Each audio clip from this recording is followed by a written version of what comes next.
যারা শুরু করতে চান তাদের জন্য এই প্রশ্নটা, সেটা হচ্ছে উদ্যোক্তা হতে কি লাগে। অনেকে মনে করেন যে টাকা পয়সা না থাকলে বোধহয় উদ্যোক্তা হওয়া সম্ভব না, টাকা পয়সাই একমাত্র সমস্যা। হ্যাঁ, টাকা পয়সা একটা সমস্যা, কিন্তু একমাত্র সমস্যা না। টাকা পয়সাকে আমি আরো একটু দূরে রাখতে চাই, বরং আমি বলতে চাই উদ্যোক্তা হওয়ার জন্য প্রথম যে সমস্যাটা সমাধান করা দরকার সেটা হলো সাহস। একজন সাহসী মানুষই শুধুমাত্র উদ্যোক্তা হইতে পারে, রিস্ক নিতে পারে। আমি যেটাকে বলি ক্যালকুলেটিভ রিস্ক, মানে রিস্কটাকে ক্যালকুলেট করতে পারে, এবং রিস্কটাকে ক্যালকুলেট করার জন্যই তাকে প্রশিক্ষণ নিতে হবে, শিখতে হবে, জানতে হবে, পড়তে হবে, দক্ষতা অর্জন করতে হবে, তবে আপনি রিস্কটাকে ক্যালকুলেট করতে পারবেন।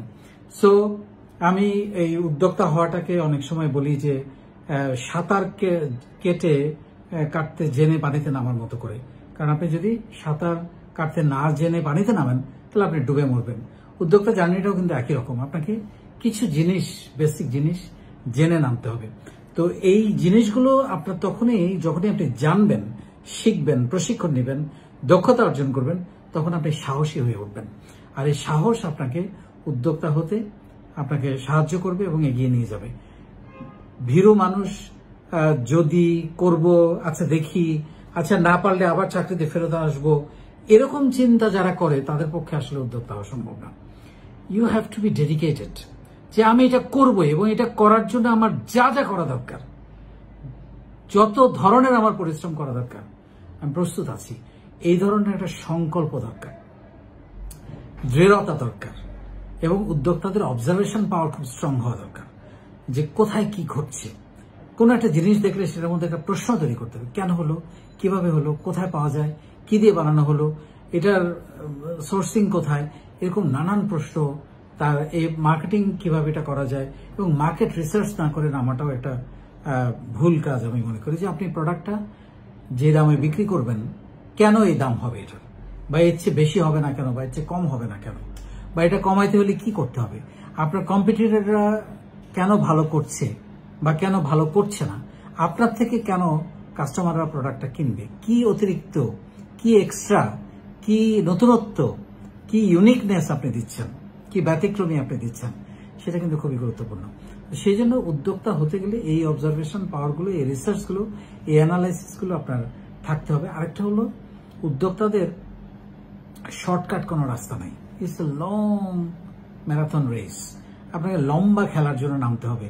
আমি 1 মাস করব, 2 মাস করব, 6 মাস করব, 1 বছর করব, অনেক টাকা লাভ করে ফেলবো, উদ্যোক্তাদের রাতারাতি বড়লোক হয়ে যাব, এই চিন্তা যারা করেন আমি তাদেরকে উদ্যোক্তা হতে মানা করব।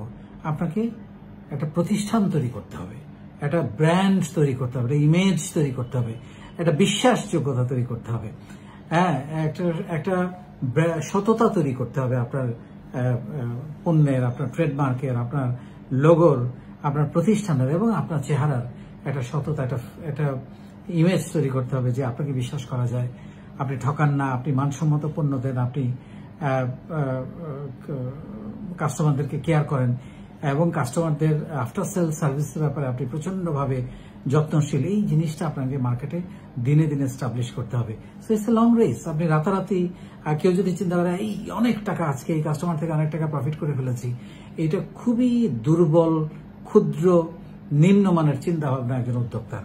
কাস্টমার থেকে আপনি প্রফিট করবেন মিনিমাম, তাকে খুশি করবেন বেশি। আপনি মনে রাখবেন, আপনার কাস্টমার যদি স্যাটিসফাইড হয়, খুশি হয়, আপনার ব্যবসা আগাবে। কারণ আপনি কত সেলসম্যান রাখবেন, ওই কাস্টমার আপনার সেলস অ্যাম্বাসেডর। সে আরো 10 জনকে গিয়ে বলবে এদের ব্যবহার ভালো, এদের প্রোডাক্ট ভালো, এদের মান ভালো, এরা সঠিক মূল্য রাখে, এদের কাস্টমার আফটার সেলস সার্ভিস ভালো, তখন আরো কাস্টমার আপনার কাছে ভিড় করবে।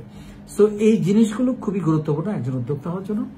তবে হ্যাঁ, একই সঙ্গে আপনার কিছু ফান্ড লাগে। তবে আমি মনে করি আমার এই ফাউন্ডেশনে হাজারো গল্প আছে যারা মাত্র 5,000, 10,000, 20,000, 50,000 টাকা দিয়ে শুরু করে এখন লাখ লাখ টাকা নয়, কোটি টাকা সেল করছে, এরকম উদাহরণ আছে।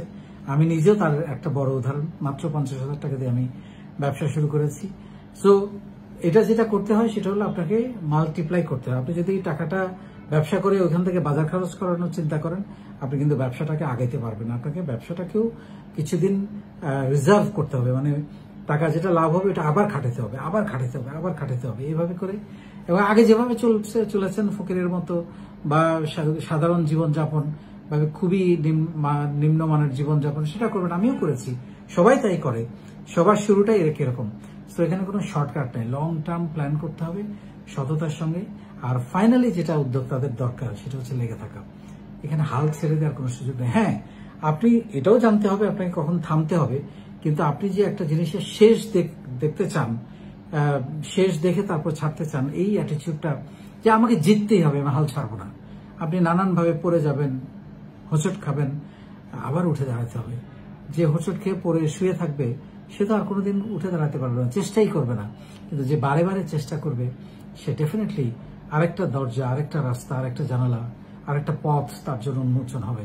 আপনি হয়তো কোনো একটা বিজনেস করার প্ল্যান নিয়ে নেমেছেন, কিন্তু কিছুদিন পরে দেখবেন যে আপনি অন্য রাস্তা, অন্য অনেক বড় রাস্তা আপনার জন্য ওপেন হয়ে গেছে। আর এইখানে সে যেটা সবচেয়ে বেশি দরকার সেটা হচ্ছে আপনার অনেক বড় একটা নেটওয়ার্কের মধ্যে আপনাকে থাকতে হবে, যাতে সারা পৃথিবী আপনার হাতের মুঠোয় থাকে, সারা বাংলাদেশ আপনার হাতের মুঠোয় থাকে। যেটা আমরা নিজের বলার মতো একটা গল্প ফাউন্ডেশনের মাধ্যমে আপনাদেরকে তৈরি করে দিয়েছি।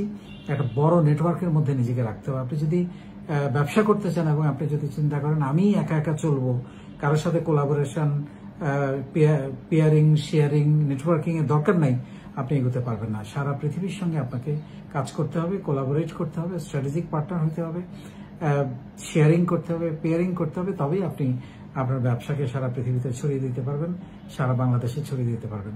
সো আবারও বলছি, উদ্যোক্তা হওয়ার প্রথম এবং প্রধান শর্ত বা যেটা দরকার সেটা হচ্ছে একজন সাহসী মানুষ হওয়া। এবং একজন সাহসী মানুষ সে তখনই হতে পারে যখন সে শেখে, জানে ও প্রশিক্ষণ নেয় এবং সে বিষয়ে জ্ঞান ও দক্ষতা অর্জন করে। অনেক ধন্যবাদ।